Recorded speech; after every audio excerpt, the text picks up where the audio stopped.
আসছে, কিন্তু এখানে খরচ হচ্ছে 600 টাকা। উনি বলতেছে আপনার একার জন্য আমাদের জরিমানা দিতে হচ্ছে, আপনি কেন বলবেন? ওঠার সময় সবাই উঠে গেছে, সবাই এটা কেন বলবো না? এটা তো আমাদের না। আমরা কেন 1200 টাকা টিকিট কেটে যাব? এটা কি টিকিট কাটার কোনো ই আছে? তাহলে 600 টাকা বাড়তি নিচ্ছে, ডাবল ভাড়া নিচ্ছে। হ্যাঁ ডাবল ভাড়া। এর আগে আপনি সচরাচর তো যাতায়াত করেন, আমি যাতায়াত করি, এখান থেকে আমাদের যাতায়াতের বাড়ি বাসা, এখান থেকে তো সবসময় যাতায়াত করা হয়। তো লিটার ভাড়া তো হচ্ছে 600 টাকা, তো ভাড়াই 600 টাকা, 500 টাকা কম আসে। 600 টাকা করে মানে দেওয়া হয় না, 1200, 1500, 1400 যে যার কাছ থেকে দিতে পারছে। অলরেডি টিকিটের টাকা কেটে কেটে এইভাবে অবশ্যই কেন না, আমরা কেন 2 টাকা বেশি দিব? কারণ এটা তো লিগাল না, আর সবাই তো টাকা কষ্ট করে ইনকাম করে। যাতে আমাদের মা বোন ভাই রাস্তায় নিশ্চিন্তে চলতে পারে, ভয় আতঙ্কের মধ্যে না থাকে, এটা তো ভালোই লাগবে স্বাভাবিক।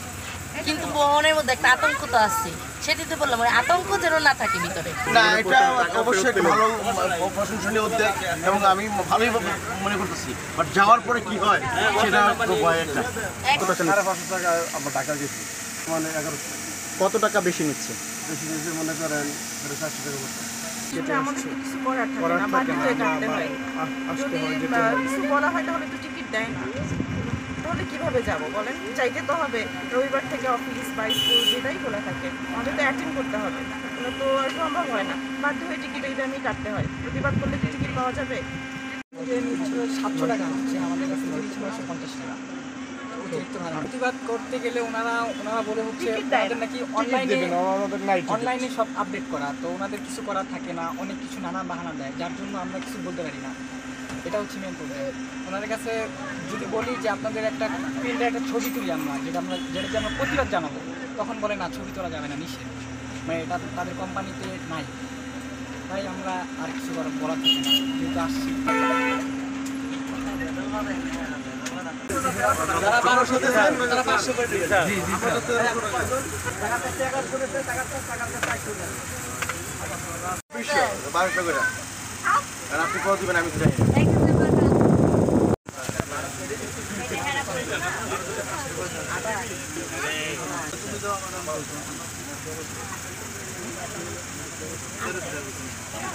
একটু ভালো করে নিয়ে লিস্টটা দিয়ে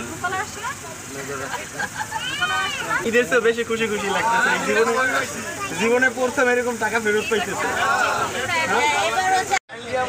আপনাদের কার কাছে কত টাকা জানেন কিন্তু ভাই, এই টিকিটটা আপনার টাকা বাধা বাড়তি নিতে বলো।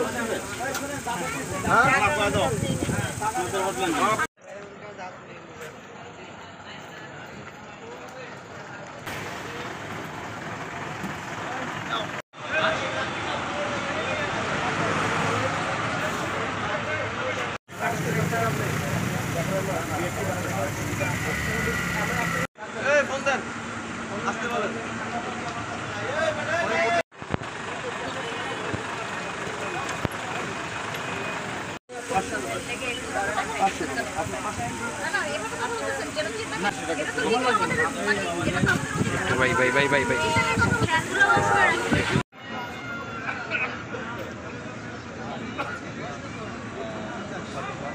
তথ্য পেয়েছি, আমরা দেখে শুনেছি পটুয়াখালী থেকে নবীনগর 1200 যাত্রীদের কাছে গিয়ে তারা কিন্তু তথ্য নিচ্ছেন যে আসলে কত টাকা ভাড়া নিচ্ছেন, কত টাকা ভাড়া রয়েছে। এখন আমরা পুরো বিষয়টি পটুয়াখালী বাস স্ট্যান্ড থেকে তুলে ধরার চেষ্টা করছি।